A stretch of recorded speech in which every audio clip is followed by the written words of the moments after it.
Hey everybody, Don here again. Well, it is the end of February, and I told you in my last video that I had something really special that I wanted to show you. That was going to be a total game changer for me.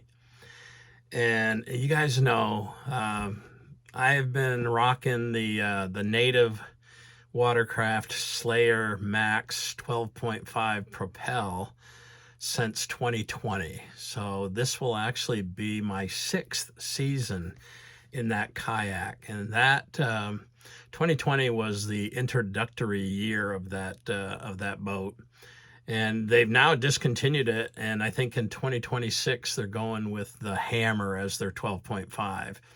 But I love that boat for a lot of reasons.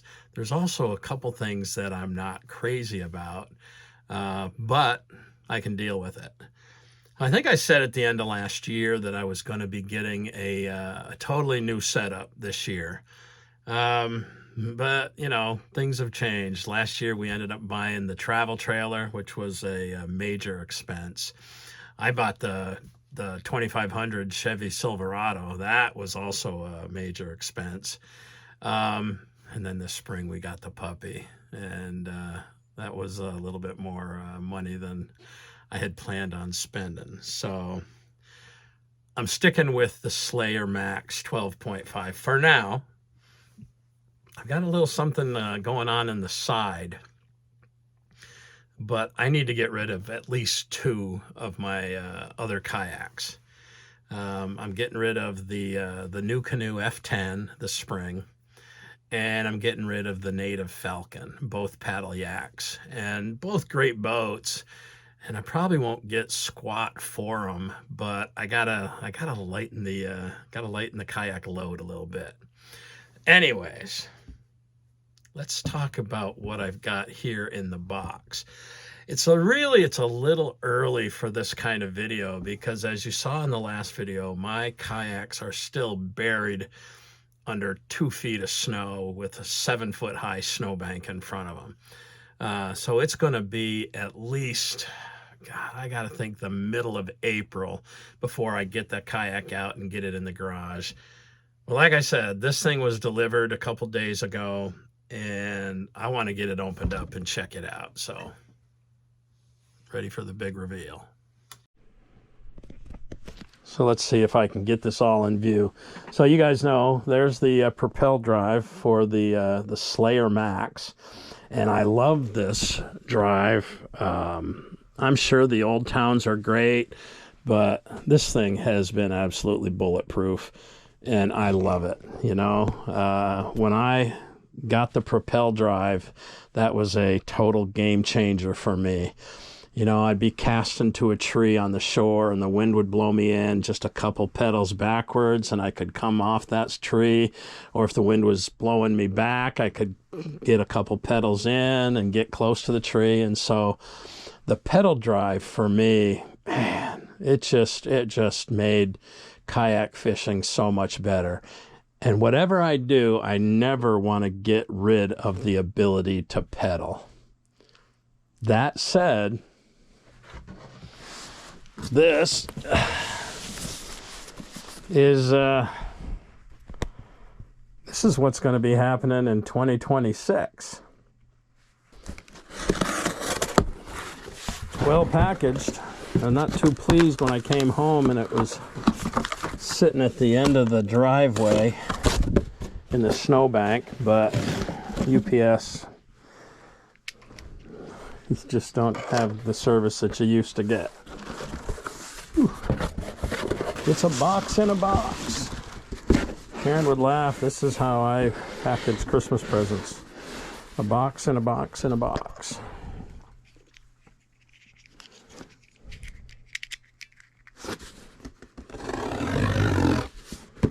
What's in box number 1?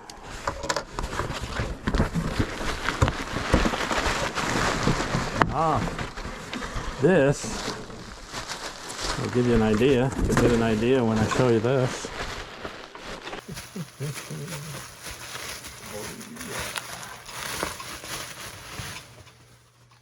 You know what I'm talking about? This is the mounting adapter. So what are we looking at? We are looking at the Bixpy K1 motor. I don't know anybody who kayak fishes who has one of these. Everybody's got like the XI3 or now the new Minn Kota Tarova, which are both bow-mounted motors. Several people. My friend Tammy has the Newport NK180. My buddy Harry's getting a new kayak and a motor, and he's also going with the NK180. But I like this idea because of this right here. Mount this motor onto this thing, and when you pull your pedal drive up out of the well, you can fit this thing in its place. But in talking to the people from Bixby, if you take the prop indicator off of the pedal drive, you can put both your pedal drive and this motor in the drive well at the same time. And to me, that was just really, really appealing. So, look at this thing. It's the prop on it is super small, but it supposedly really pushes. I've seen some videos where it'll push a kayak 3-4 miles an hour.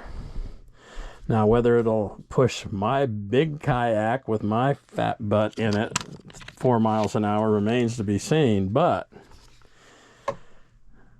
it's going to be a game changer. All right, so here's all the other stuff that comes in the box.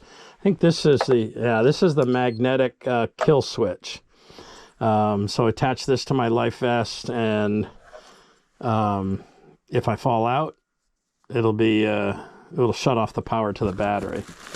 What is this? This is the handle. Yeah, so I can lift the thing up. That needs to be put on. This, I think, is the battery charger. Yep, absolutely, the battery charger.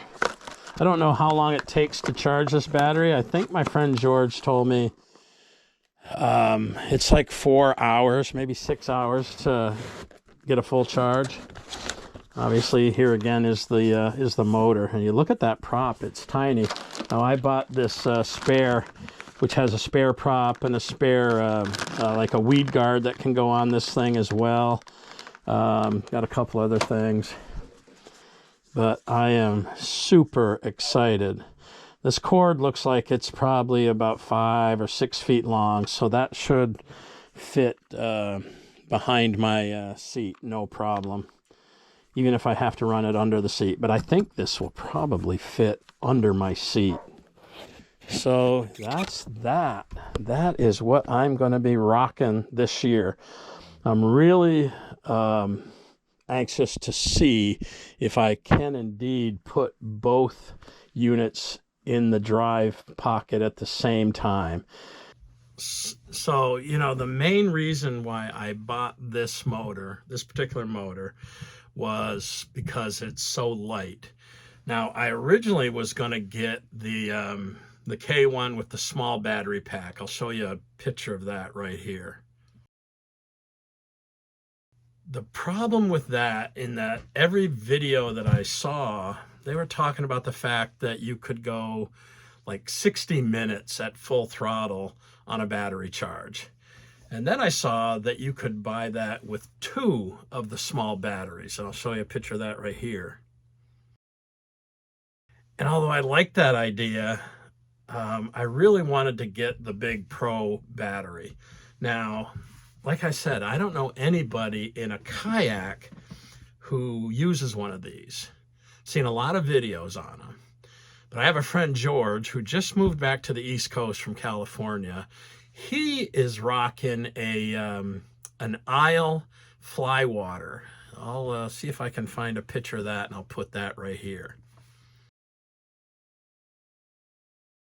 And the Flywater is it's an inflatable pontoon.